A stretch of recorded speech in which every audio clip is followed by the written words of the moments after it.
Hello students.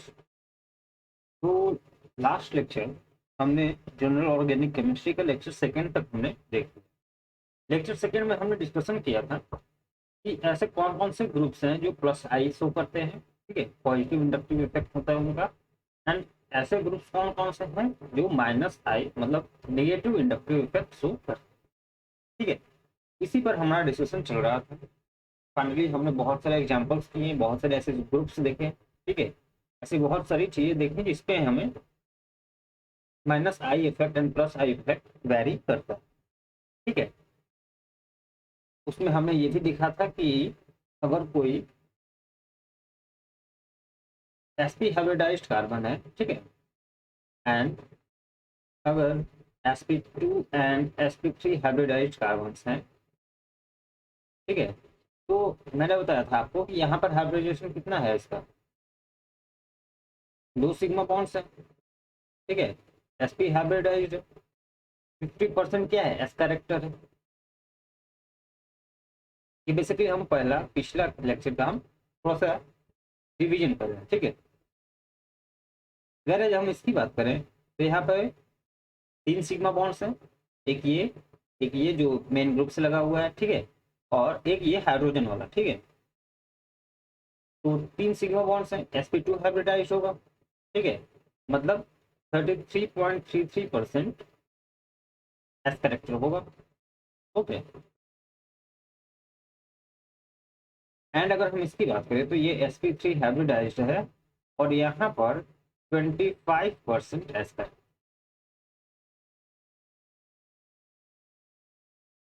ठीक है। और हमें पता है कि इलेक्ट्रोनेगेटिविटी जो होती है, इलेक्ट्रोनेगेटिविटी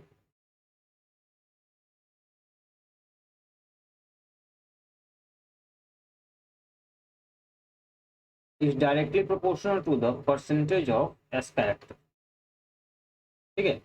मतलब जहां पर परसेंटेज ऑफ एस कैरेक्टर ज्यादा होगा वहां पर इलेक्ट्रोनेगेटिविटी उस मॉलिक्यूल का सबसे ज्यादा होगा, ठीक है। And we also know that minus I effect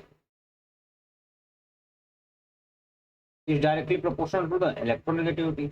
ultimately हम कह सकते हैं, ठीक है, आप मैथमेटिक्स वाला पता है ना, if X equal to Y and y equal to z, and ultimately we can say that x is equal to z, okay। Similarly जो ये माइनस आई इफेक्ट है ये डायरेक्टली प्रोपोर्शनल है इलेक्ट्रोनेगेटिविटी के, और इलेक्ट्रोनेगेटिविटी डायरेक्टली प्रोपोर्शनल है percentage of s character, ठीक है। तो अल्टीमेटली माइनस आई इफेक्ट जो है परसेंटेज ऑफ एस कैरेक्टर के डायरेक्टली प्रोपोर्शनल होगा, ठीक है। यहां तक हमने इसका भी डिस्कशन कर लिया था। हेंस जो sp हाइब्रिडाइज्ड कार्बन है, ठीक है, इनका माइनस आई इफेक्ट ज्यादा होगा, ठीक है। Minus I effect of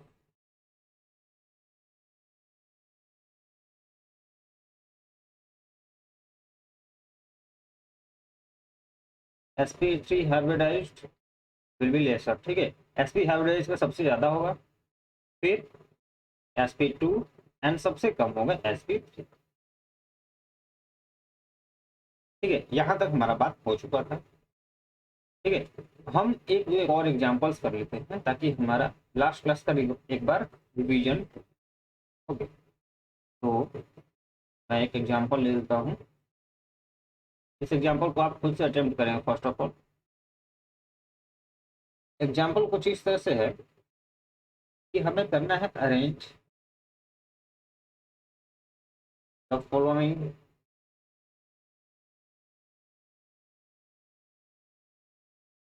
compounds, ठीक है, इन डिक्रीजिंग ऑर्डर ऑफ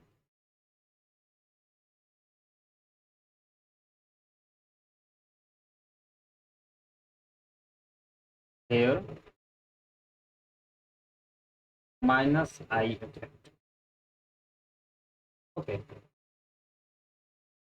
हमें इसको क्या करना है, अरेंज करना है, ठीक है। जो फर्स्ट है हमारा वो है कि CH3 है, ठीक है, बी है CHCl2, सी है CCl3 एंड डी है हमारा CH2Cl। ओके, इनका हमें अरेंज करना है according to minus I effect. ठीक है, तो मैंने आपको लास्ट लेक्चर में बताया था, लेक्चर नंबर 2 में हमने ये सारे डिस्कशन किए थे कि इलेक्ट्रोनेगेटिव एलिमेंट्स की जैसे नंबरिंग बढ़ती जाएगी, ठीक है, तो वो माइनस आई इफेक्ट बढ़ता जाएगा। ठीक है, hence minus I effect of सब में ये, अगर हम CH3 को, हमें पता है कि CH3 का तो प्लस आई होता है। ठीक है, CH3 का प्लस आई मतलब माइनस आई इसका मिनिमम होगा। ठीक है, अब बात करते हैं CHCl2, CCl3 एंड CH2Cl का। जैसे जैसे नंबर ऑफ क्लोरीन एटम्स बढ़ रहे हैं, क्लोरीन एटम्स क्या है, मोर इलेक्ट्रोनेगेटिव है। ठीक है, मोर इलेक्ट्रोनेगेटिव एलिमेंट्स जैसे जैसे बढ़ते जाएंगे वैसे वैसे माइनस आई बढ़ता जाएगा। Hence the minus I effect of सबसे ज्यादा मोर इलेक्ट्रोनेगेटिव एलिमेंट्स इसके पास है, Cl3 है। ठीक है, तो सबसे ज्यादा इसका होगा CCl3 का, फिर होगा CHCl2 का, फिर इसके बाद होगा CH2Cl का, एंड सबसे कम होगा CH3 का, because it shows plus I effect. बताइए, यहाँ तक बात समझ में आई? ठीक है, ये पिछले लेक्चर तक हमने ये सारी चीजें डिस्कस कर ली थी। लास्ट में जाते जाते, क्योंकि अब लेंथ ज़्यादा हो गया था वीडियो का, तो हमने जल्दबाजी में एक चीज़ देखा था कि हमें इसकी एप्लीकेशंस क्या है। ठीक है, applications of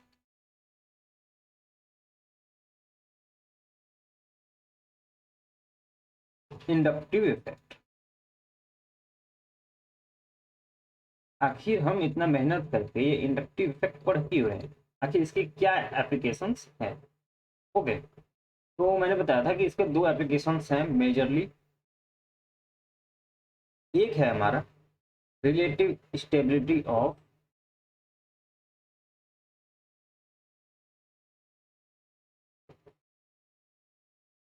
organic, basically relative stability of intermediates. ठीक है,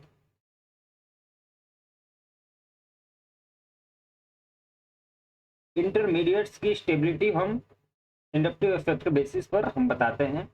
ठीक है, बेसिकली 3-4 आपको स्पीशीज दे दिए जाते हैं, इंटरमीडिएट्स गिवन होते हैं, कार्बोकैटायन या कार्बन आयन या फ्री रेडिकल। ठीक है, तो हम बात करेंगे उसके बारे में। तो क्या होता है कि हम रिलेटिव स्टेबिलिटी उनका ऑर्डर अरेंज करते हैं। ठीक है, जैसे अभी हमने माइनस आई इफेक्ट का अरेंज किया था। दूसरा हम इसका जो मेजरली यूज करते हैं वो हम यूज करते हैं फॉर कंपेयरिंग, ठीक है, एसिड बेस स्ट्रेंथ।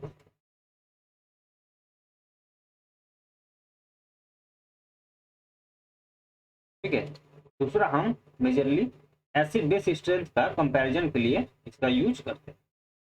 ठीक है, तो बेसिकली अब प्रॉब्लम क्या आती है कि प्रॉब्लम ये है कि हमें ये तो पता चला कि इन दोनों का हमें करना है, तो फर्स्ट ऑफ ऑल हमें इनको क्या करना होगा, पढ़ना होगा आखिर इंटरमीडिएट्स हैं क्या।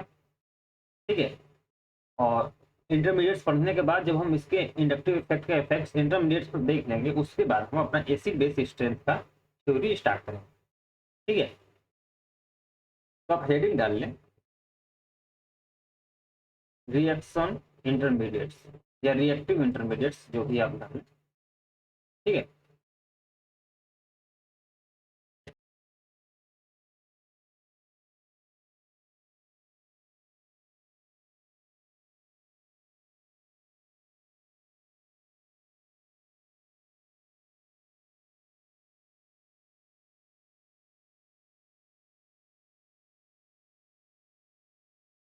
ठीक है, रिएक्शन इंटरमीडिएट्स अब हमें,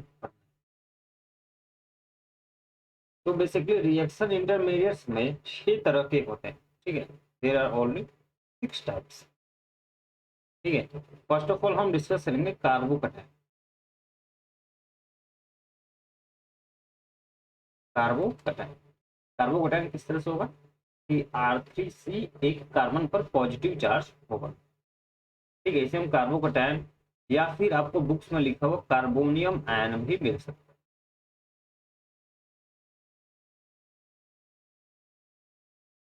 ठीक है, इसमें कंफ्यूज होने वाली बात नहीं है। Carbocation and carbonium ion both are same. ठीक है, सेकेंडली हमें जो पढ़ना है that is carbanion. Carbanion किस तरह से होते हैं?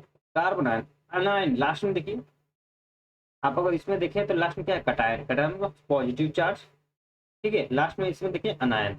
अनायन मतलब इसमें क्या होगा? निगेटिव चार्ज होगा। ठीक है, फिर हमें पढ़ना है फ्री रेडिकल्स। ठीक है, फ्री रेडिकल्स होंगे कि R3C और इस पे अनपेयर्ड इलेक्ट्रॉन होगा। ठीक है, एक अनपेयर्ड इलेक्ट्रॉन होगा, न इसमें पॉजिटिव चार्ज होगा न निगेटिव चार्ज होगा, एक रेडिकल होगा। ठीक है, इसे हम फ्री रेडिकल बोलते हैं। तो जो नेक्स्ट आता है वो होता है हमारा कार्बीन। ठीक है, जो फिफ्थ नंबर पे होता है हमारा आता है नाइट्रीन।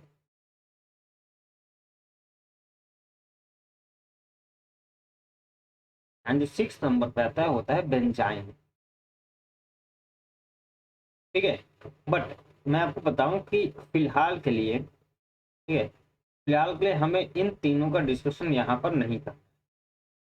ठीक है, हम सिर्फ इन तीनों की स्टेबिलिटी का ऑर्डर यहाँ पर देखेंगे। ठीक है, ये बेसिकली कार्बीन, नाइट्रीन और बेंजाइन, ये जो है इंटरमीडिएट, ये रिएक्शन के बीच में जो फॉर्म होते हैं, ठीक है, उस दौरान इन्हें पढ़ा जाएगा। ठीक है, कुछ कार्बीन्स फॉर्म होते हैं, आप अगर 13th के स्टूडेंट होंगे तो आपको पता होगा कि डायमर रिएक्शन में कार्बीन्स फॉर्म होते हैं।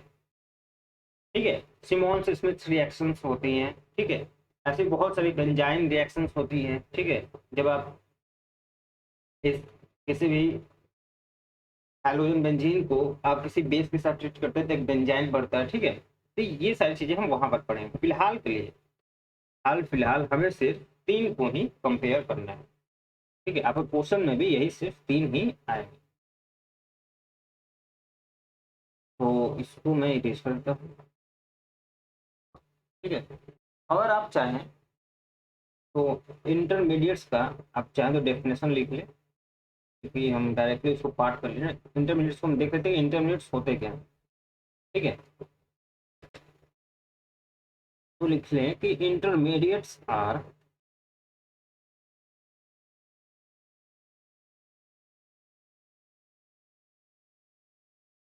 दोज पार्टिकल्स या दोज मॉलिक्यूल्स, जो भी आप लिख लें,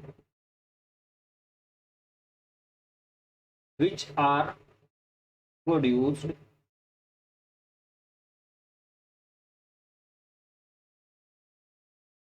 during the reaction।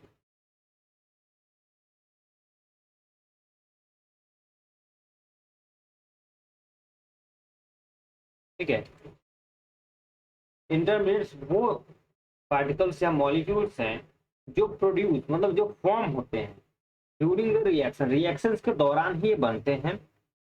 ठीक है, form during the reaction and they destroy.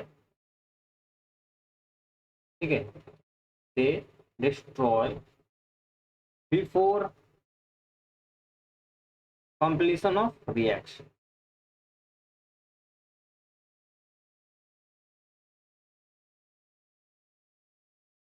ठीक है, इसका मतलब ये हुआ, मैं इसको इरेज कर देता हूँ। आप फर्स्ट ऑफ ऑल ये डेफिनेशन लिखने के बाद ये इसकी नंबर, ये जो रिएक्शन इंटरमीडिएट्स मैंने बताया 6, आप इसके बाद इसको लिखिएगा। ठीक है,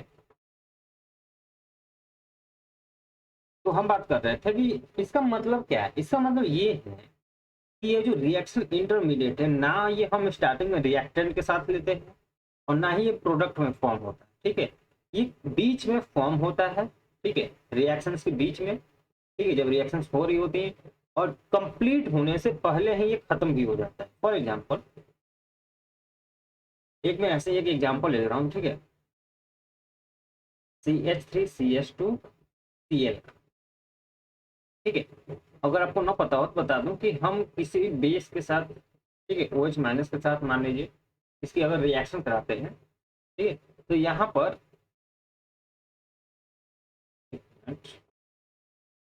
मैं इसको 3 डिग्री हाईलाइट में देता हूँ।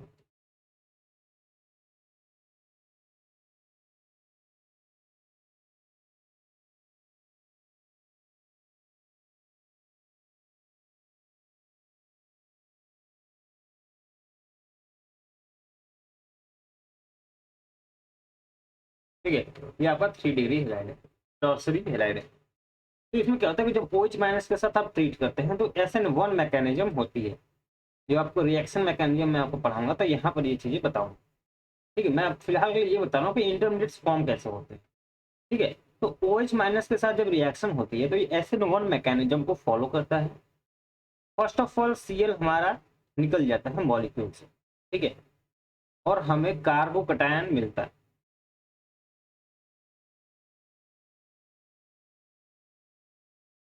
ठीक है, अगर आप देखें तो इस एरो को आप देखें, ये एरो जिस साइड इसका हेड जिधर होगा, जिस भी एलिमेंट पर, एटम पर इसका हेड होगा उस पर माइनस चार्ज होगा। ठीक है, और जिधर इसका टेल होगा जिस एटम की तरफ, उस पर पॉजिटिव चार्ज है। ठीक है, जैसे आप इस बॉन्ड को देख रहे हैं, इसका मतलब ये होता है ये जो बॉन्ड पेयर है इन दोनों इलेक्ट्रॉन्स को लेकर के क्लोरीन बाहर निकल गया। ठीक है, Cl माइनस, हेड इसके पास है तो माइनस चार्ज। ठीक है, और ये जो कार्बन है इसके पास टेल की तरफ जा रहा है तो ये पॉजिटिव चार्ज अक्वायर करे। तो आप देखिए यहाँ पर क्या फॉर्म हुआ, यहाँ पर आपका कार्बोकटायन फॉर्म, यही तो है इंटरमीडिएट, इंटरमीडिएट है। ठीक है, इसके बाद क्या होता है कि अभी आपकी रिएक्शन कंप्लीट हुई नहीं है क्योंकि रिएक्शन तो आपकी OH माइनस के साथ होनी है। ठीक है, अब OH माइनस क्या करता है कि OH माइनस इसको या तो टॉप से या बॉटम से, ठीक है, किसी भी एक पॉसिबिलिटी से ये अटैक करके प्रोडक्ट फॉर्म करता है जो कि आपका एल्कोहल होता है। ठीक है, ये आपका प्रोडक्ट फॉर्म होता है।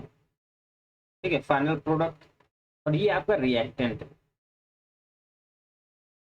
तो देखिए कार्बोकटायन जो इंटरमीडिएट फॉर्म हुआ वो ड्यूरिंग द रिएक्शन फॉर्म हुआ, जब रिएक्टेंट प्रोडक्ट फॉर्म हो रहा था ये उस दौरान ही कार्बोकटायन जनरेट हुआ। ठीक है, और कंप्लीट होने से पहले ही इसका जो अस्तित्व था, ठीक है, जो ये पॉसिबिलिटी जो इसकी थी, प्रेजेंस था, वो खत्म हो गया। ठीक है, यही यहाँ पर लिखा है कि intermediates are those particles molecules which are produced during the reaction and they destroy before completion of reaction।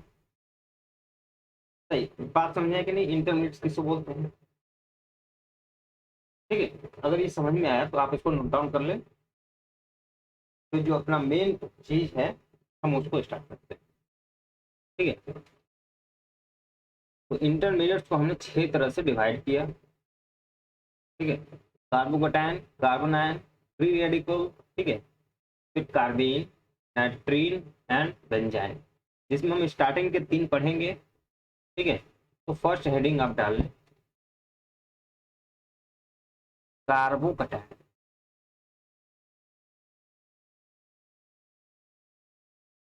देखिए यहां से अब आपका यूज जो है जीओसी का स्टार्ट होता है, इंडक्टिव इफेक्ट का, basically not GOC, inductive effect जो हमने अभी इतने मेहनत से 2 लेक्चर्स में पढ़े हैं, अब उसका यूज एक्चुअल में स्टार्ट होगा। और यहाँ से अब एक्चुअल में आपके जो क्वेश्चंस हैं वो स्टार्ट होते हैं। ठीक है, तो मैंने अभी भी बताया कि कार्बोकटायंस जो होते हैं कुछ इस तरह के स्पीसीज होते हैं। ठीक है, अगर मैं आपको स्ट्रक्चर बताऊं तो इसकी स्ट्रक्चर होती है प्लेनर। ठीक है, ट्रायंगुलर प्लेनर इसको हम बोलते हैं, ट्रायंगुलर प्लेनर हम इसको बोलते हैं। ठीक है, ये मॉलिक्यूल जो है एक प्लेनर है।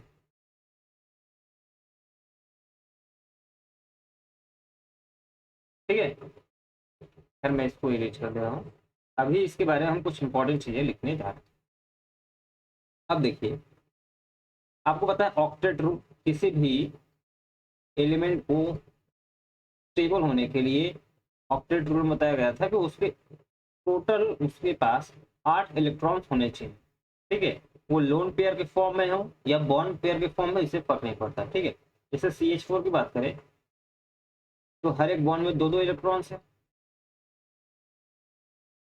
ठीक है, तो ओवरऑल इसके पास 8 इलेक्ट्रॉन है आउटर मोस्ट शेल में। ठीक है, टोटल 8 इलेक्ट्रॉन्स है, मतलब ऑक्टेट इसका क्या है, कंप्लीट। बट अगर हम यहाँ बात करें तो 2 इलेक्ट्रॉन्स यहाँ है, 2 इलेक्ट्रॉन्स यहाँ है एंड 2 यहाँ है। ठीक है, तो 2 + 2 + 2, टोटल सिर्फ 6 इलेक्ट्रॉन्स है। ठीक है, आप इन चीजों को धीरे धीरे नोट करते चलेंगे।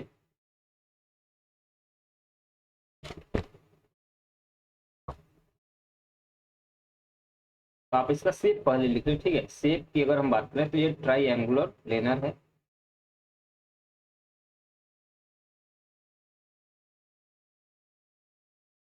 ये ट्रायंगुलर प्लेनर है।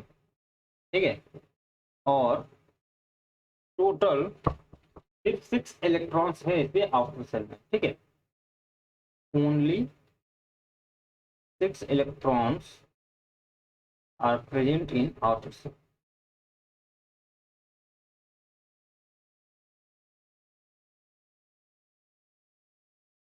ठीक है, इसका मतलब होने चाहिए 8 इलेक्ट्रॉन, जबकि है 6। 6 है मतलब इसका ऑक्टेट क्या है, इनकम्प्लीट।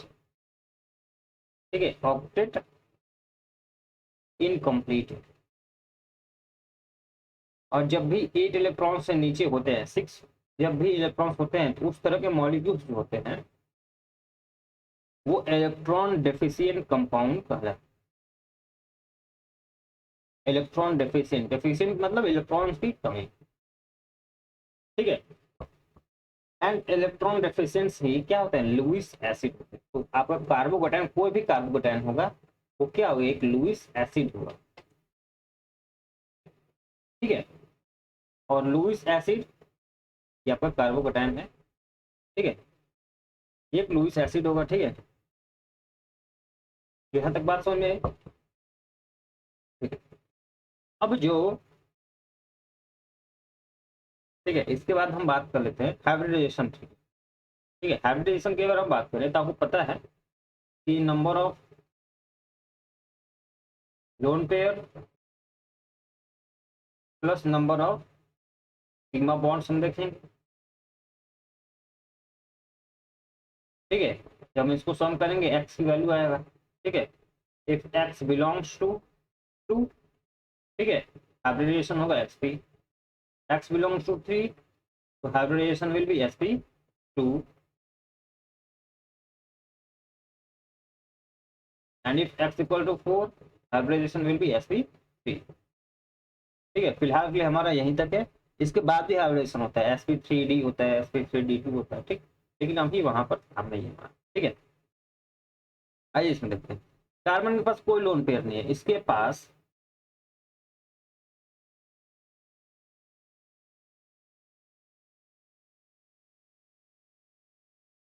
लोन पेयर नहीं है। इनफैक्ट इसके पास एक वैकेंट ऑर्बिटल है। ठीक है, एक वैकेंट ऑर्बिटल है जो इस पे परपेंडिकुलर होगा। ठीक है, तो लोन पेयर तो नहीं है। Lone pair is equal to 0। Sigma bonds है, नंबर ऑफ सिग्मा बॉन्ड्स कितने हैं, ये सिग्मा है, ये सिग्मा है और ये सिग्मा है, टोटल 3 है। तो अगर एक्स की वैल्यू क्या है, 3 है तो sp2 हाइब्रिडाइज्ड होगा। ठीक है, तो जितने भी कार्बोकेटायंस होते हैं वो सभी क्या होते हैं, sp2 हाइब्रिडाइज्ड होते हैं। यहाँ तक बात समझ में आया? तो हम एक बार इसको अच्छे से देख लेते हैं कि हमने क्या क्या देखा कि जो कार्बोकेटायंस होते हैं इनका शेप जो होता है वो ट्रायंगुलर प्लेनर होता है। ठीक है, फिर ये सिर्फ इसके पास जो है 6 इलेक्ट्रॉन होते हैं, जबकि होने चाहिए थे 8 इलेक्ट्रॉन। ठीक है, तो ऑक्टेट क्या होता है, इनकम्प्लीट होता है। इनकी ऑक्टेट इनकम्प्लीट होती है, वो इलेक्ट्रॉन क्या होता है, इलेक्ट्रॉन डेफिशिएंट होते हैं। ठीक है, इलेक्ट्रॉन डेफिशिएंट और such type of compound also known as Lewis acid. ठीक है, लुईस एसिड के क्या होते हैं, उनके पास एक वैकेंट ऑर्बिटल होता है, ऑक्टेट इनकम्प्लीट होती है तो वो उस वैकेंट ऑर्बिटल में लोन पेयर क्या करते हैं, एक्सेप्ट कर लेते हैं। ठीक है, लुईस एसिड। अब जो एक और इम्पोर्टेंट चीज है तो आप उसको ये लिख लें कि ये जो है एक तरह का इलेक्ट्रोफाइल होता है, इलेक्ट्रोफाइल ई प्लस। ठीक है, ऑल कार्बोकैटायंस आर इलेक्ट्रोफाइल। ठीक है, कार्बोकैटायंस जितने भी होते हैं वो सभी क्या होते हैं, एक तरह के इलेक्ट्रोफाइल होते हैं। ठीक है, यहां तक चीजें आप नोट कर लें। इसके बाद एक और, या फिर आप यहीं पर एक नोट कर लें और। ठीक है, जो मोस्ट इंपॉर्टेंट अब यहाँ से हमारा इंडक्टिव इफेक्ट का यूज स्टार्ट होता है, वो कुछ इस तरह से है कि plus I group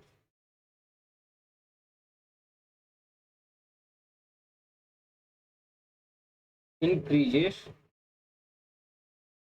the stability of carbocation,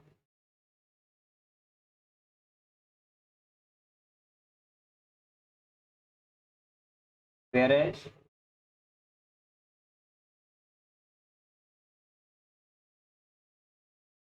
minus I group decreases। ठीक है, ये पॉइंट आपको अब यहाँ से इंडक्टिव इफेक्ट का यूज स्टार्ट। यहाँ पर क्या लिखा है कि प्लस आई ग्रुप्स, मतलब अगर प्लस आई ग्रुप्स प्रेजेंट होंगे, ठीक है, तो वो कार्बोकेटाइन की स्टेबिलिटी को बढ़ाएंगे, और अगर माइनस आई ग्रुप्स होंगे तो वो घटाएंगे। किस तरह से घटाएंगे बढ़ाएंगे हम अभी बात करते हैं, आप यहाँ तक नोट करते हैं। तो नोट कर लिया होगा, हम स्टार्ट करें। इसको फर्स्ट ऑफ ऑल इरेज कर देते हैं।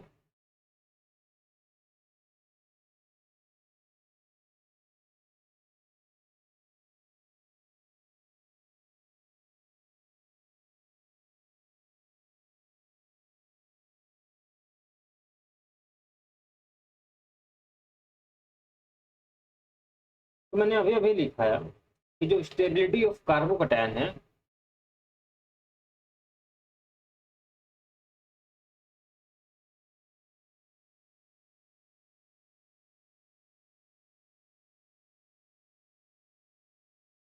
वो डायरेक्टली प्रोपोर्शनल है प्लस आई इफेक्ट।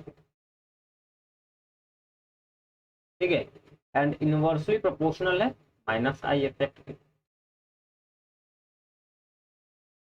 इसका मतलब प्लस आई इफेक्ट वाले ग्रुप जितने ज्यादा होंगे स्टेबिलिटी उतनी ही ज्यादा होगी, माइनस आई इफेक्ट वाले जितने कम होंगे उतना ही स्टेबिलिटी ज्यादा होगा, और ये जितने ज्यादा होंगे स्टेबिलिटी ऑफ कार्बोकेटायन उतना ही कम होगा। अब देखिए मैं बताता हूँ, हमने अभी अभी डिस्कशन किया कि कार्बोकेटायंस होते हैं इलेक्ट्रॉन डेफिशिएंट, इनके पास इलेक्ट्रॉन्स की कमी होती है। ठीक है, तो अब एक बात बताइए, जो ये आर लगा हुआ है, ठीक है, ये जो आर लगा हुआ है, एक तो ये पता है इसके पास इलेक्ट्रॉन की कमी है, इलेक्ट्रॉन डेफिशिएंट है। ठीक है, तो आप यूं समझिए कि अगर किसी इंसान के पास, कोई भी एक इंसान हो, ठीक है, उसके पास लेट से पैसों की कमी है। ठीक है, वो देखिए मनी डिफिशिएंट कंपाउंड है, मनी डिफिशिएंट है। ठीक है, उसके पास पैसों की कमी है। ठीक है, कोई एक एलिमेंट आया, ठीक है, कोई भी एक ऐसा उसका रिलेटिव आया जो उसको मान लीजिए कुछ रुपीज, ठीक है, एक्स रुपीज उसको डोनेट करता है, ठीक है, उसको देता है, तो ऑब्वियसली ये इसकी स्टेबिलिटी क्या होगी, इंक्रीज होगी।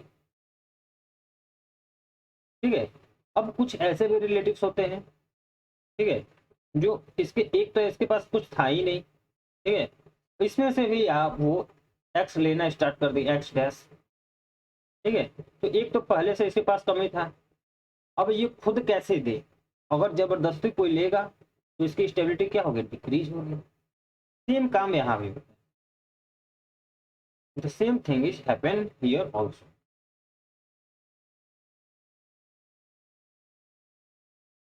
किस तरह से होता है कि आप यहाँ से देखिए कि इलेक्ट्रॉन डेफिशिएंट, इलेक्ट्रॉन की कमी, इसके पास क्या है, कमी है, सिर्फ 6 इलेक्ट्रॉन ही है, जबकि होने चाहिए थे कितने, 8 इलेक्ट्रॉन्स होने चाहिए थे, ठीक है, ऑक्टेट कंप्लीट के लिए है सिर्फ 6। तो ऐसे दो ग्रुप जो इसको डोनेट करेंगे, ठीक है, जो प्लस आई, आपको पता है कि प्लस आई वाले क्या करते हैं, डोनेट करते हैं।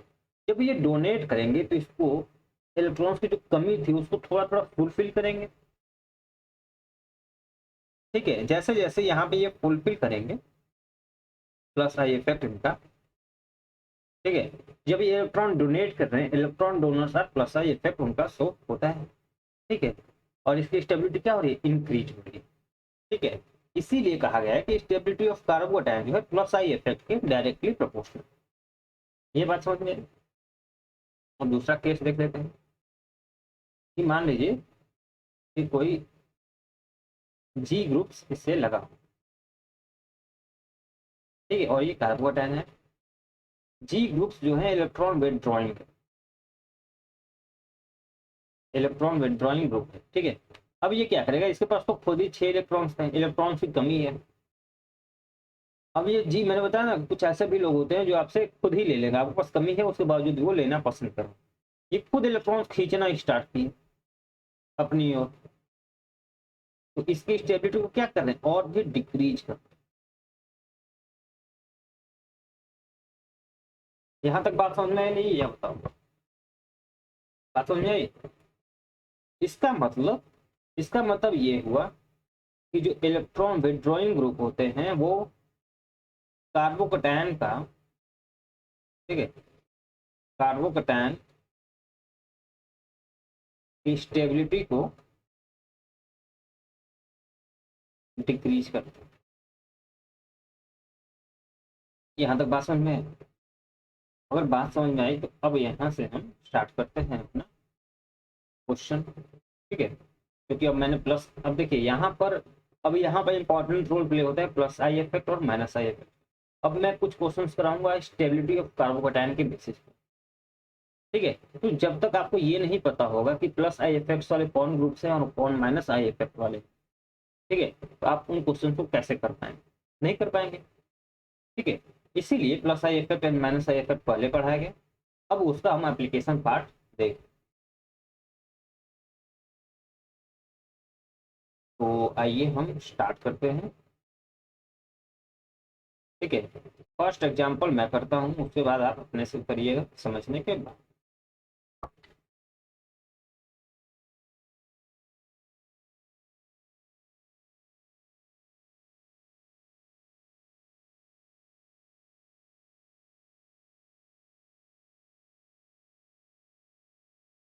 क्वेश्चन क्या है कि क्वेश्चन है कि कंपेयर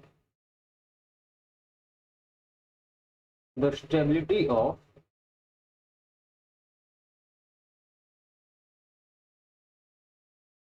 कार्बोकैटायन,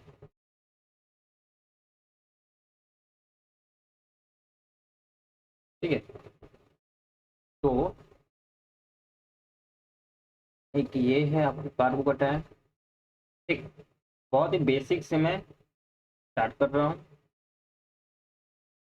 एक ये है,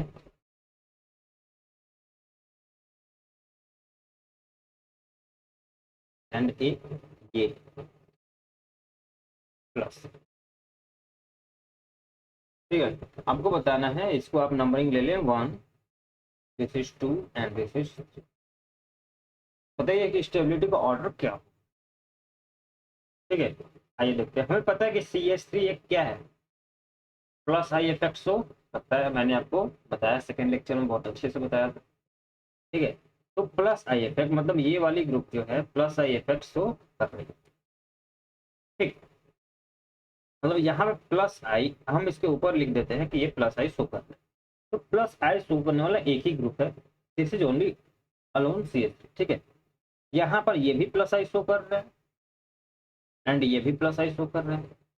इसका मतलब इसके पास इलेक्ट्रॉन डोनेट करने वाले दो एलिमेंट्स, मतलब दो ऐसे लोग हैं जो इसको इलेक्ट्रॉन डोनेट करते हैं, ठीक है। इसके पास सिर्फ एक ही है। अगर हम इस केस की बात करें तो यहाँ पे तीन तीन है, ठीक है, मतलब जैसे जैसे इसका इलेक्ट्रॉन क्लाउड कम हुआ था, ये धीरे धीरे उसको अपनी तरफ से इलेक्ट्रॉन क्लाउड क्या कर रहे हैं, दे रहे हैं। ठीक है, तो यहाँ पे प्लस आई इफेक्ट लगाने वाले तीन तीन है। तो मैंने अभी भी बताया कि प्लस आई इफेक्ट से डायरेक्टली प्रोपोर्शनल होता है स्टेबिलिटी ऑफ कार्बोकैटायन।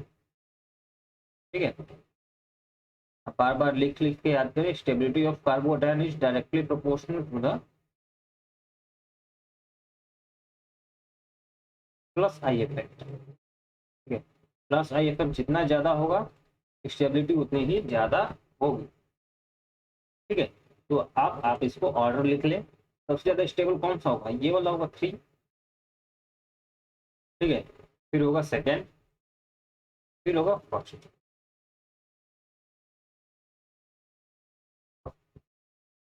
ये ऑर्डर बताइए, समझ में आया? बहुत ही बेसिक था। ठीक है, चलिए, तो अब मैं आपको कुछ क्वेश्चंस दे रहा हूँ, इसको अब आपको अटेम्प्ट करना है। ठीक है, फर्स्ट क्वेश्चन मेरा था, मैंने कर दिया, अब इसके बाद आप अपना करें।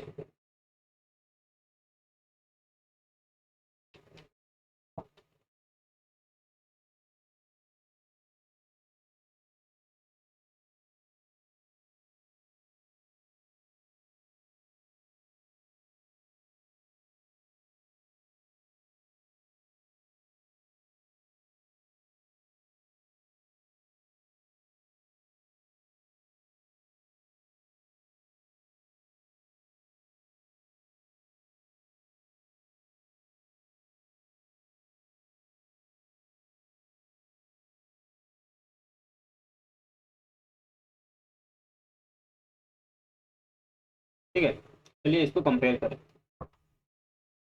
तो एक बार आप अपना ट्राई कर लें, उसके बाद हम देखते हैं। इसमें क्या है कि एक बार ये CH3 है, फिर उसके बाद एक हाइड्रोजन को हमने फ्लोरीन से सब्स्टिट्यूट कर दिया, फिर हमने 2 हाइड्रोजन को सब्स्टिट्यूट कर दिया, एंड फाइनली हमने तीनों हाइड्रोजन को सब्स्टिट्यूट कर दिया।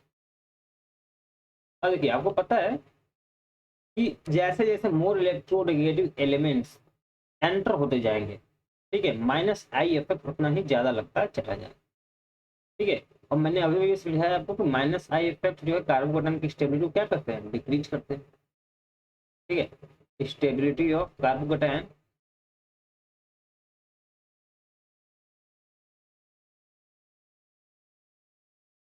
Is inversely proportional to the minus I effect.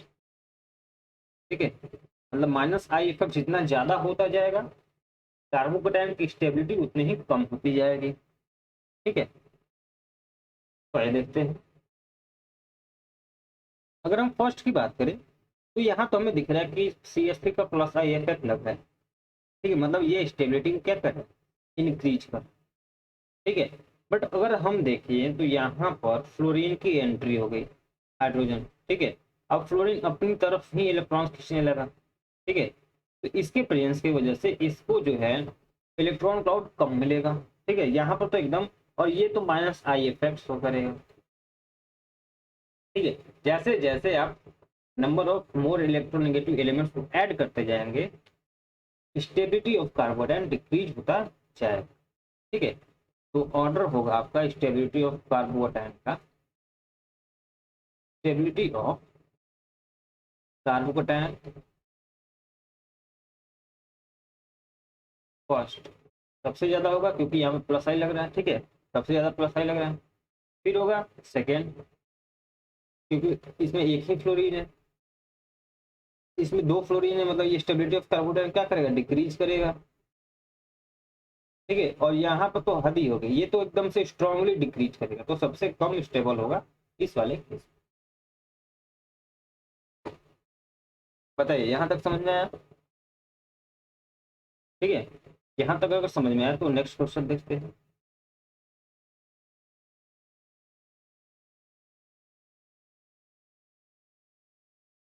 तो नेक्स्ट क्वेश्चन है हमारा आइसोटोप्स के बेसिस पर, CH3 CH2 plus, CD3 CH2 plus and CD3 CH2 plus.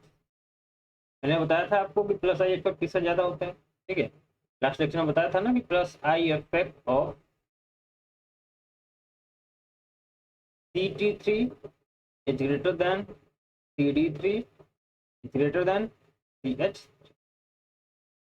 ठीक है, इसका प्लस आई इफेक्ट सबसे ज़्यादा होता है। ठीक है, उसके बाद डी का, फिर उसके बाद हाइड्रोजन वाले का। ठीक है, तो ये सबसे ज़्यादा प्लस आई शो कर रहे हैं, मतलब ये सबसे ज़्यादा क्या कर रहा है, इलेक्ट्रॉन शो डोनेट कर रहे हैं। और ये जितना ज़्यादा इलेक्ट्रॉन डोनेट करेगा इसकी स्टेबिलिटी उतनी ही ज़्यादा होगी। ठीक है, तो स्टेबिलिटी ऑफ कार्बोकैटायन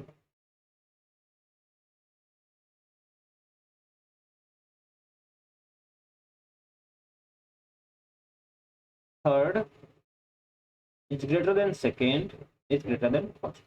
ठीक है, इसका मतलब ये हुआ कि जब सभी ही जितने भी सब्स्टिट्यूएंट्स हैं, मान लीजिए सब प्लस आई शो कर रहे हैं।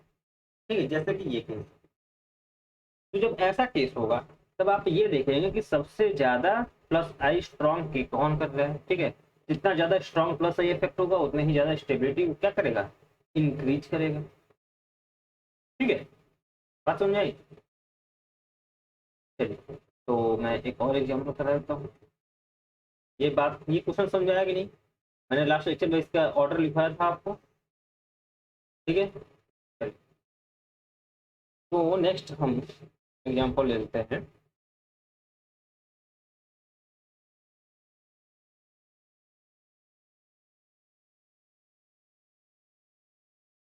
एक ये कार्बोकैटायन है। ठीक है, एक ये कार्बोकैटायन है, बट यहाँ पर CH3 लगा हुआ है। यहाँ पर कार्बोकैटायन, बट यहाँ पे CCl3 लगा, और यहाँ पर तो CH3 है। ठीक है, बताइए कार्बोकैटायन की स्टेबिलिटी का क्या हो। ठीक है, अब हम डायरेक्ट करेंगे, अब हर एक का नहीं देंगे। ठीक है, ये हमें पता है plus I, CF3 minus I. ठीक है, आप इसको माइनस आई ना लिखकर ये लिखे कि स्ट्रॉन्ग माइनस। ठीक है, CCl3 माइनस आई। ठीक है, तो स्टेबिलिटी ऑफ कार्बोकैटायन की बात कर लें।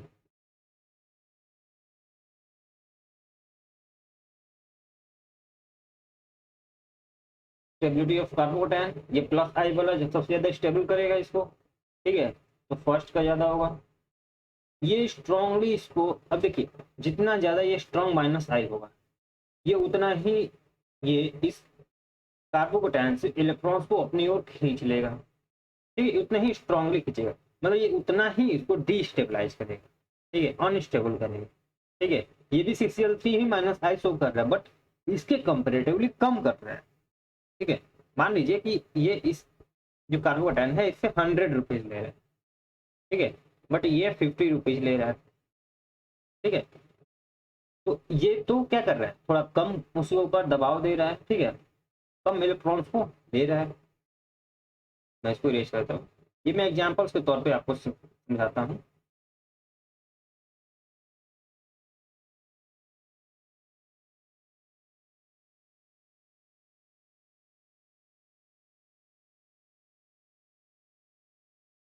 ठीक है, तो फिर होगा क्या, थर्ड का, और सबसे कम स्टेबल होगा second। बताइए ये बात समझ में आई, ये ऑर्डर समझ में आया किस तरह से है। ठीक है, अब मान लीजिए आपको, अगर हम इसी में, एक तो ये ऑर्डर हो गया। ठीक है, एक तो ये ऑर्डर हो गया, मान लीजिए कि हम यहाँ पर CBr3 को भी ऐड कर देते हैं। ठीक है, तो क्या होता, ये भी माइनस आई शो करता, बट ये CCl3 से भी कम करता। ठीक है, ये आपका फर्स्ट, ये सेकेंड, ये थर्ड, ये फोर्थ। ठीक है, तो ऑर्डर क्या होगा, स्टेबिलिटी ऑफ कार्बोकैटायन का सबसे ज्यादा स्टेबल कौन होगा, फर्स्ट वाला होगा, क्योंकि ये प्लस आई शो कर रहा है, ये CH3। ठीक है, इस साइड वाला अपना देखें, इस साइड वाला देखिए सब में कॉमन है। ठीक है, जो कॉमन चीज है उसको हम नहीं देखते, जो अनकॉमन है, जो डिफरेंट है, हम उन्हीं को ही देखेंगे। ठीक है, अब अगर हम सेकेंड, थर्ड और फोर्थ को देखें, ठीक है, तो फोर्थ वाला सबसे कम माइनस आई लगा रहा है इन तीनों के कंपेरेटिवली। ठीक है, तो ये सबसे ज्यादा कम डिस्टेबलाइज करेगा, मतलब इसकी स्टेबिलिटी थोड़ी ज्यादा इन दोनों के कंपेरेटिवली। ठीक है, तो ये फोर्थ नंबर आएगा फर्स्ट के बाद, फिर थर्ड आएगा, फिर सेकेंड। ठीक है, ये बात समझ में आई। चलिए ये बात समझ में आई, तो मैं और एग्जांपल्स बनाता हूँ। ठीक है, एग्जांपल्स की कमी नहीं है, बस आपको क्या करना है, आपको कॉन्सेप्ट सीखना है। कॉन्सेप्ट क्या है कि plus I effect stability of carbocation को इंक्रीज करेगा, और minus I effect stability of carbocation को डिक्रीज करेगा। ठीक है, आइए देखते हैं नेक्स्ट एग्जांपल हम देखते हैं। नेक्स्ट एग्जांपल ये है,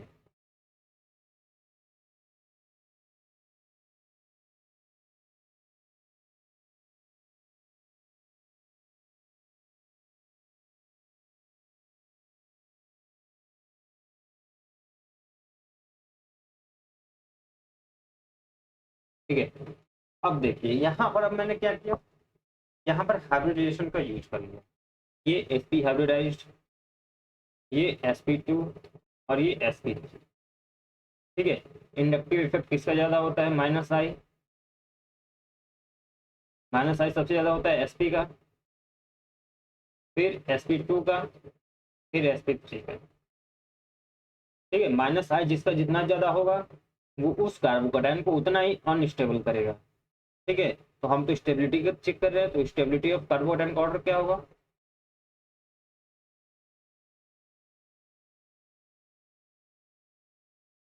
स्टेबिलिटी ऑफ कार्बोकेटाइन का ऑर्डर क्या होगा। ठीक है, ये माइनस आई शो कर रहा है, तो ये उतना ही स्ट्रांगली क्या करेगा, इलेक्ट्रॉन को विड्रॉ करेगा। ठीक है, ये उतना ही डिस्टेबलाइज करेगा, ये माइनस आई, और आपको पता है CH3 का तो प्लस आई इफेक्ट होता है। ठीक है, तो सबसे ज्यादा स्टेबल कौन होगा, थर्ड होगा। फिर अब ये दोनों ही इलेक्ट्रॉन को क्या कर रहे हैं, विड्रॉ कर रहे हैं, बट ये थोड़ा कम कर रहा है। ठीक है, इसलिए ये सेकेंड नंबर पे आएगा, और ये फर्स्ट। मतलब स्टेबिलिटी जो है कार्बोकेटाइन की, इसमें सबसे कम है, इसमें इससे ज्यादा है, और इसमें सबसे ज्यादा है। बताइए, ये समझ में आया क्वेश्चन क्या था, कोई बड़ी बात नहीं थी इसमें। ठीक है, कोई दिक्कत तो नहीं है। चलिए, पर ये समझ में आया, तो मैं एक दो और एग्जांपल्स करा देता हूँ जो आप अपने से अटेम्प्ट आप करेंगे। अब धीरे धीरे हमने बहुत सारे एग्जांपल्स कर लिए, अब आप इस लायक हो गए हैं कि आप अपने से क्वेश्चन कर सकें। ठीक है,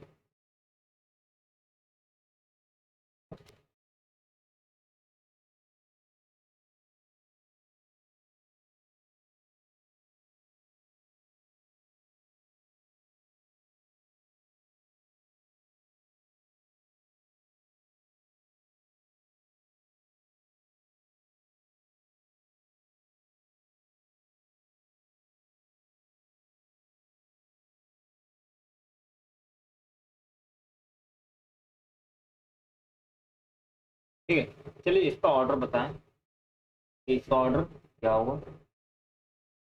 तो देखिए, जब हम इसकी स्टेबिलिटी का ऑर्डर देखेंगे, तो मैंने जब इंडक्टिव इफेक्ट पढ़ाया था आपको, तो बताया था कि इंडक्टिव इफेक्ट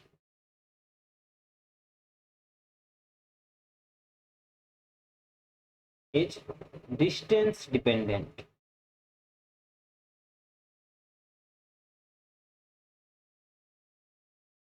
ठीक है, डिस्टेंस डिपेंडेंट, और वो भी किस तरह से, इनवर्सली। इनवर्सली मतलब डिस्टेंस जितना ज्यादा होगा उसका इफेक्ट उतना ही कम होगा। ठीक है, तो ये माइनस आई इफेक्ट इसका लग रहा है। ठीक है, हर जगह माइनस आई लग रहा है, बट आप अगर देखें तो ये फर्स्ट, ये सेकेंड, और ये थर्ड। तो ये जो फर्स्ट वाली मॉलिक्यूल है, इसमें जो है फ्लोरीन सबसे पास में। ठीक है, सबसे पास में है, तो इसका माइनस आई उतना ही क्या होगा, ज्यादा होगा। माइनस आई जितना ज्यादा होगा, ये उतना ही उसको क्या करेगा, अनस्टेबल करेगा। ठीक है, तो ये अनस्टेबल इसको करेगा, मोर अनस्टेबल होगा ये। ठीक है, अब देखिए, अब कार्बोकेटाइन से इसकी डिस्टेंस थोड़ी बढ़ गई। ठीक है, थोड़ी बढ़ गई, इसका मतलब ये अनस्टेबल तो करेगा बट कम करेगा। ठीक है, तो आप इसको मीडियम लिख ले, मीडियम अनस्टेबल। ठीक है, और ये तो सबसे कम स्टेबल होगा, लेस होगा। ठीक है, क्यों, क्योंकि इसमें तो और डिस्टेंस ज्यादा हो गया। ठीक है, डिस्टेंस जितना ज़्यादा होगा इसका माइनस आई का इफेक्ट उतना ही कम हो गया। बात समझ में आई? तो स्टेबिलिटी का ऑर्डर क्या हो जाएगा?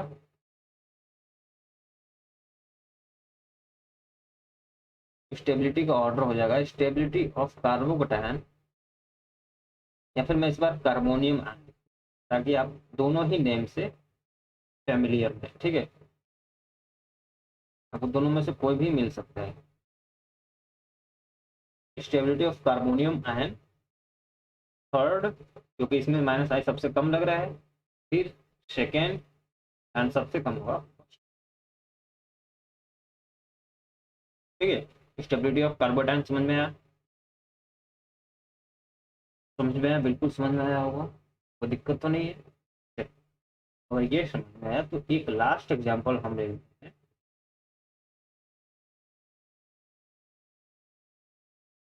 लास्ट एग्जांपल, चलिए आइए।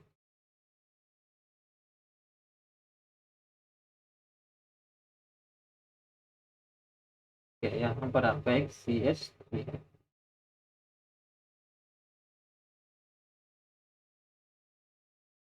यहाँ पर CH3 है,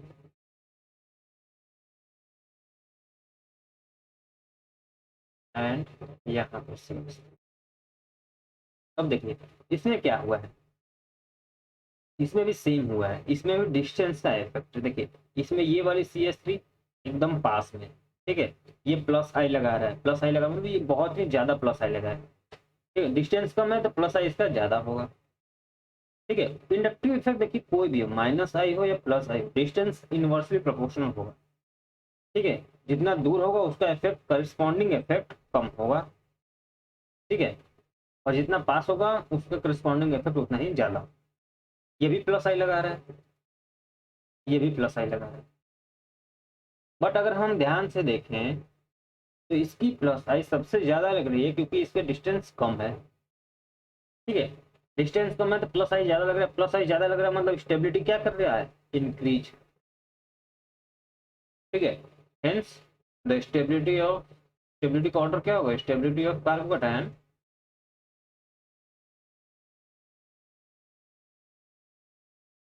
first is greater than second is greater than third.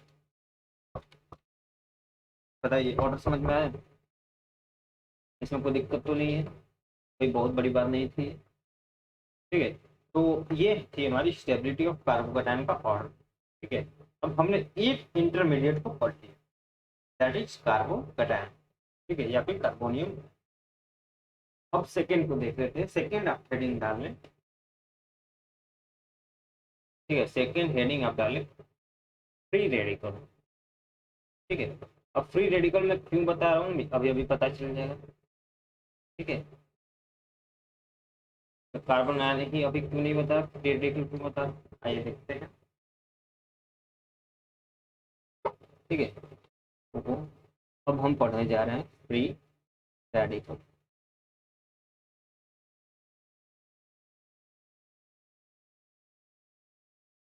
ठीक है, तो आइए फ्री रेडिकल हम देखते हैं किस तरह से होता है। फ्री रेडिकल क्या है, मैंने अभी अभी बताया था आपको कि यहाँ पे मान लीजिए R1 है, ये R2 है, ये और इस कार्बन पर एक डॉट, जो एक फ्री इलेक्ट्रॉन है, ये प्रेजेंट होता है, इसी को हम फ्री रेडिकल बोलते हैं। ठीक है, ये जो एक ऑर्बिटल है पी ऑर्बिटल, इसमें ये इलेक्ट्रॉन पड़ा हुआ। ठीक है,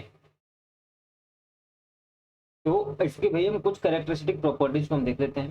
फॉर एग्जांपल हम हाइब्रिडेशन की अगर हम बात करें, अगर हम हाइब्रिडाइजेशन की बात करें, ठीक है, तो sigma and lone pair, sigma sigma and sigma, तीन सिग्मा बॉन्ड्स हैं। ठीक है, अब बताइए क्या ये लोन पेयर में काउंट होगा? लोन पेयर का मतलब होता है कि दो इलेक्ट्रॉन। ठीक है, यहाँ पर तो सिर्फ एक ही है, ये लोन पेयर में काउंट नहीं होगा। ठीक है, जीरो लोन पेयर। ठीक है, मतलब एक्स की वैल्यू हमारी कितनी है, 3, एक्स की वैल्यू 3 है तो हाइब्रिडेशन क्या होगा, sp। ठीक है, तो हर एक फ्री रेडिकल की हाइब्रिडाइजेशन क्या होती है, sp2 होती है।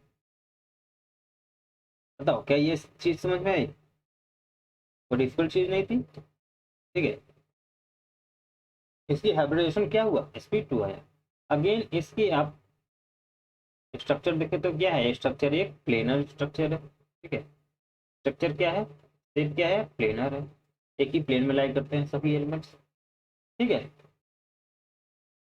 अब देखें इसमें अगर हम, तो कार्बोकैटायन के केस में क्या था, कार्बोकैटायन के केस में इसके ऊपर अगर हम सेम तरह का एलिमेंट सभी ले ग्रुप, ठीक है, कार्बोकैटायन पे इसके पास क्या था, एक पॉजिटिव चार्ज।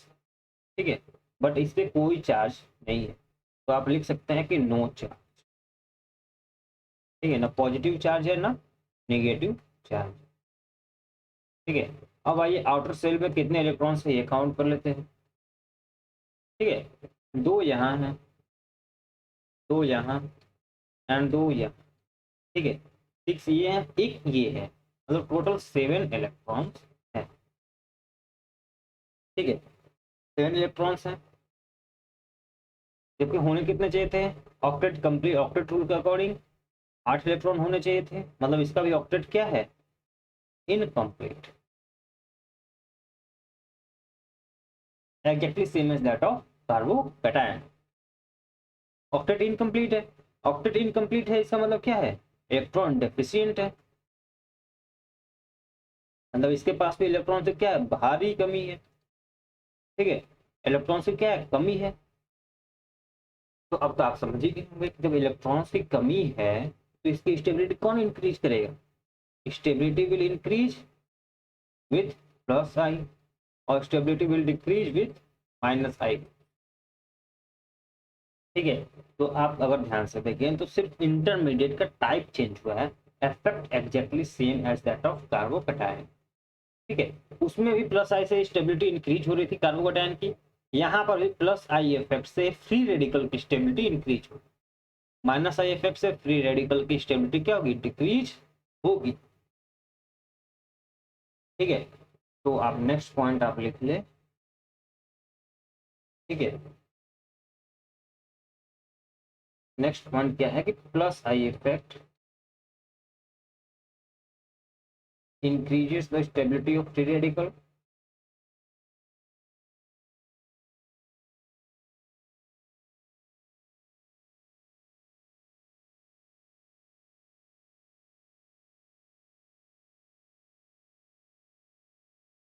whereas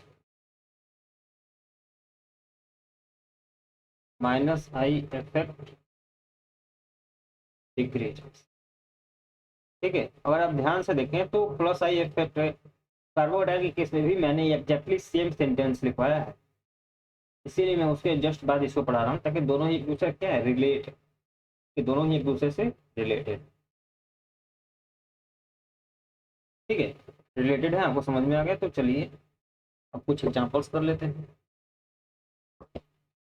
ठीक है, बहुत ही बेसिक से स्टार्ट करते हैं अगेन।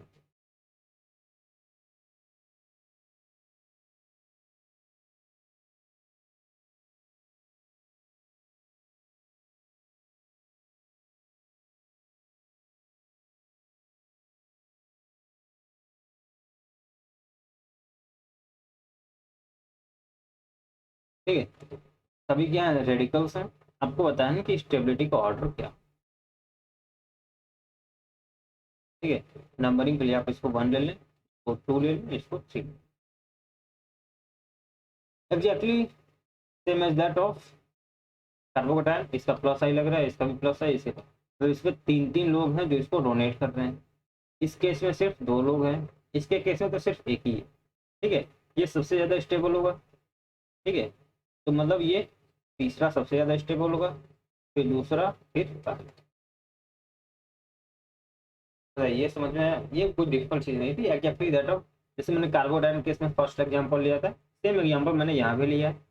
फर्क बस इतना है कि वो कार्बोडाइन अब फ्री रेडिकल में चेंज हो गया। ठीक है, तो अब मैं कुछ क्वेश्चंस दे रहा हूँ, अब आप इसको खुद से अटेम्प्ट करें।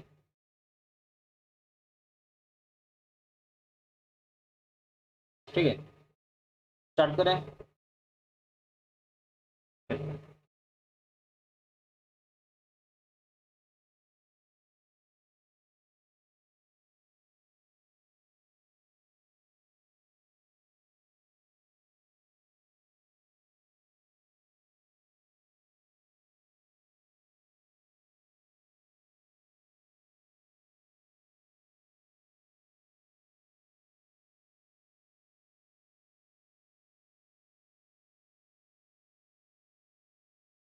बताइए इसका ऑर्डर क्या होगा। इसको आप ध्यान से देखें तो ये वाली जो चेन है इधर की लेफ्ट साइड वाली, ये सब में कॉमन है। इसका प्लस आई लग रहा है, इसका माइनस आई, इसका स्ट्रॉन्ग माइनस है। ठीक है, जितना ज़्यादा ये स्ट्रॉन्ग लगेगा इसकी स्टेबिलिटी उतनी ही क्या होगी, कम होगी। ठीक है, डिक्रीज होगी। तो stability of carbocation, sorry stability of free radical,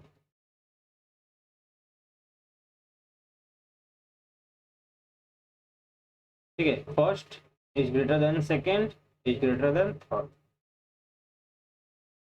ठीक है, बात समझ में आई। एग्जैक्टली सेम टाइप का चलेगा, इसमें कोई डिफिकल्टी वाली चीज नहीं है।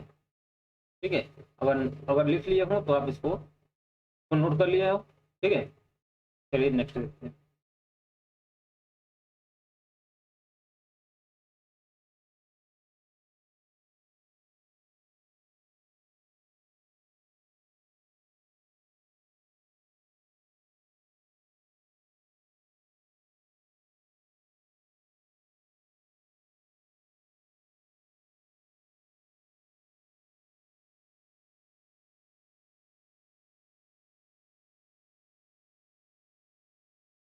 अब बताइए इसकी स्टेबिलिटी का ऑर्डर क्या होगा।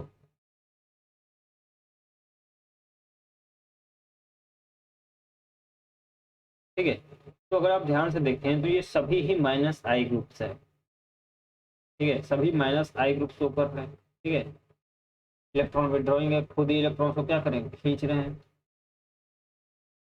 तो आप अगर माइनस आई इफेक्ट वाला जो मैंने आपको एक ऑर्डर लिखवाया था, याद है, मैंने आपको सेकेंड लेक्चर में बताया था।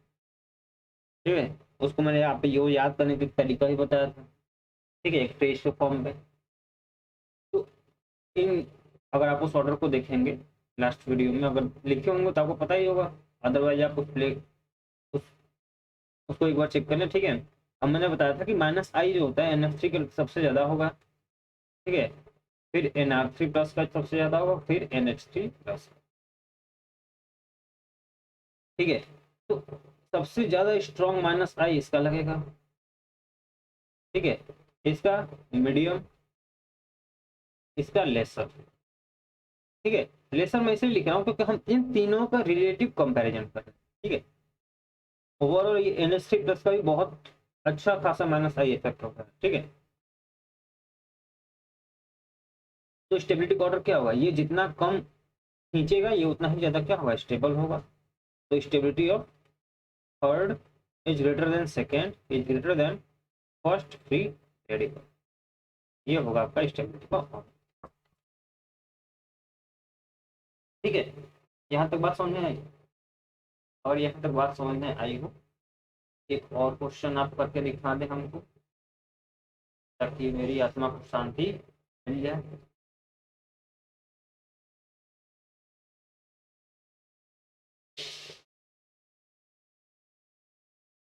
एग्जाम्पल क्या है कि एग्जाम्पल कुछ इस तरह से है। ठीक है, कि यहाँ पर आपका रेडिकल है और यहाँ पर फ्लोरीन लगा है। यहाँ पर रेडिकल है, यहाँ पर क्लोरीन लगा है, यहाँ पर रेडिकल एंड यहाँ पर ब्रोमीन। आपको ऑर्डर बताना है। चलिए स्टार्ट हो जाइए। आइए मैं देखता हूँ, आपने ऑर्डर चेक कर लिया होगा, अगर आपको पता होगा तो। ऑर्डर होगा first lesser than second lesser than third. ठीक है, सबसे ज्यादा स्टेबल होगा थर्ड वाला। क्यों होगा, आपको पता है क्लोरीन सबसे मोस्ट इलेक्ट्रोनेगेटिव, ये तो पूरी पीरियोडिक टेबल का सबसे इलेक्ट्रोनेगेटिव एलिमेंट है। ये इलेक्ट्रॉन्स को अपनी ओर खींचे जा रहा है, बस खींचे जा रहा है, रुकने का नाम ही नहीं ले रहा है। ठीक है, क्लोरीन क्लोरीन भी खींचने में मस्त है। ठीक है, ब्रोमीन थोड़ा कम खींच रहा है। ठीक है, तो ये तो पहले से इलेक्ट्रॉन डेफिशिएंट है, इलेक्ट्रॉन डेफिशिएंट है। अब इलेक्ट्रॉन डेफिशिएंट है तो आप मुझे बताएं कि ये इलेक्ट्रॉन्स को देना चाहेगा या लेना चाहेगा। ठीक है, ये भाई साहब तो बस खींचे ही जा रहे हैं। ठीक है, तो इलेक्ट्रॉन विड्रॉइंग ग्रुप का माइनस आई इफेक्ट जितना ज्यादा होगा, स्टेबिलिटी उतनी ही कम होगी। ठीक है, इसीलिए लेस स्टेबल होगा फर्स्ट, उससे थोड़ा स्टेबल होगा सेकेंड, और सबसे ज्यादा स्टेबल होगा ये थर्ड। बताइए यहाँ तक समझ में आया? इसमें कोई दिक्कत वाली बात तो नहीं है? तो एक एग्जांपल मैं और ले लेता हूँ। एक हम एग्जांपल लेते हैं साइक्लिक के बेसिस, ठीक है। अभी तक हमने साइक्लिक का एक भी एग्जांपल,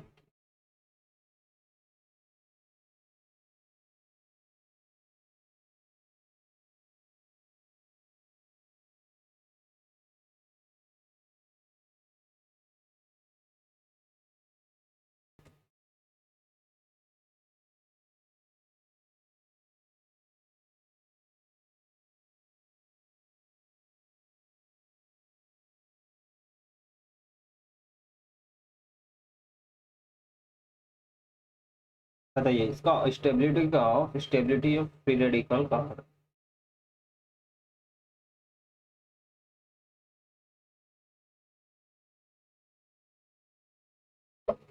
इसका ऑर्डर क्या है? देखिए, आप अगर देखें तो सब में फ्लोरीन कॉमन है, फ्री रेडिकल कॉमन है, बाकी सारी चीजें कॉमन है। डिफरेंस क्या है? डिफरेंस है डिस्टेंस का, ठीक है। इसमें डिस्टेंस कम है, इसमें थोड़ा ज्यादा है, और ये दोनों सेम है क्या? आप इसको इरेज कर दें, ये यहाँ पर, ठीक है, और इसमें डिस्टेंस सबसे ज्यादा है, ठीक है। तो as you know, inductive effect is inversely proportional to the distance, ठीक है। डिस्टेंस जितना ज्यादा होगा उतना ही इफेक्ट इसका ज्यादा होगा। ये माइनस आई शो करते हैं, ठीक है, ये माइनस आई शो करते हैं, मतलब इसकी माइनस आई शो कर रहा है, ये भी एंड ये भी, लेकिन इस पास में है, पास में है मतलब ये बहुत ज्यादा खींच लेगा इलेक्ट्रॉन और इसको उतना ही ज्यादा डिस्टेबलाइज कर देगा, ठीक है। मतलब ये इसको सबसे ज्यादा अनस्टेबल कर देगा। अगर हम इसकी बात करें तो ये काफी दूर है मतलब इसको खींचने में टाइम लगेगा, ठीक है। इसका इफेक्ट जो है कम होगा, कम होगा इफेक्ट, मतलब इसको उतनी इफेक्ट नहीं होगी, इसलिए ये सबसे ज्यादा स्टेबल होगा। तो स्टेबिलिटी होगी थर्ड की सबसे ज्यादा, फिर सेकेंड की, और फिर फर्स्ट। बताइए यहाँ तक बात समझ में आई? इसमें कोई दिक्कत वाली बात तो नहीं है? चलिए, तो ये समझ में आया तो हम इरेज कर देते हैं, ठीक है। Inductive effect is inversely proportional to the distance. Okay, यहाँ तक बात समझ में आ गई सब कुछ? इसमें दिक्कत वाली बात तो नहीं है कहीं? ठीक है, तो ये हमारी बात थी फ्री रेडिकल की। एग्जैक्टली दैट ऑफ क्या था? सेम था हमारा कार्बोकेटायन के बेसिस, ठीक है। तो हमने आज दो इंटरमीडिएट्स का डिस्कशन कर लिया, एक कार्बोकेटायन, दूसरा फ्री रेडिकल। अब नेक्स्ट लेक्चर में, लेक्चर नंबर 4 में हम डिस्कस करेंगे कार्बन आयन का, ठीक है। कार्बन आयन का डिस्कशन करने के बाद हम उसको ये देखेंगे कि उसकी स्टेबिलिटी कौन इंक्रीज कर रहा है, कौन डिक्रीज कर रहा है, ठीक है। एंड हम उसके बाद एसिड बेस स्टार्ट करेंगे, ठीक है। बट इंपॉर्टेंट चीज क्या है? इंपॉर्टेंट ये है कि ये इंटरमीडिएट जो हमने अभी पढ़ा है अगेन हम पढ़ेंगे, carbocation, carbon ion and free radical तीनों को पढ़ेंगे जब हम मेसोमेरिक इफेक्ट, ठीक है, एंड हाइपर कंजुगेशन, ठीक है। जब ये दोनों पढ़ लेंगे तब हम क्या करेंगे, तब हम प्लस इसमें इंडक्टिव इफेक्ट को भी ऐड करके तीनों का ही हम ऑर्डर चेक करेंगे कि जब इन तीनों का जब इफेक्टिव होंगे तब किसका क्या ऑर्डर, ठीक है। मतलब मेसोमेरिक और हाइपर कॉन्जुगेशन के बाद हम again free radical, carbocation and carbon ion की स्टेबिलिटी का ऑर्डर चेक करेंगे। बट उस केस में क्या होगा, इससे थोड़े अच्छे क्वेश्चन होंगे, उसमें रेजोनेंस भी मैं पढ़ा चुका रहूंगा तब तक, ठीक है। मेसोमेरिक इफेक्ट मतलब क्या होता है? रेजोनेंस का ही इफेक्ट होता है। हाइपर कॉन्जुगेशन पढ़ चुके रहेंगे तो आप उस टाइम के जो क्वेश्चन होंगे वो जेई के या आपके जो बीएचयू के एंट्रेंस है इसमें पूछे जाने वाले क्वेश्चन, ठीक है। ऑल्दो मैं अभी चेक करूंगा बुक, अगर मुझे कुछ क्वेश्चन अगर मिले मैं नेक्स्ट क्लास में उस क्वेश्चन को भी डिस्कस करूंगा, ठीक है। तो आज के लिए इतना ही, मिलते हैं नेक्स्ट वीडियो में, ठीक है। Till that thank you so much.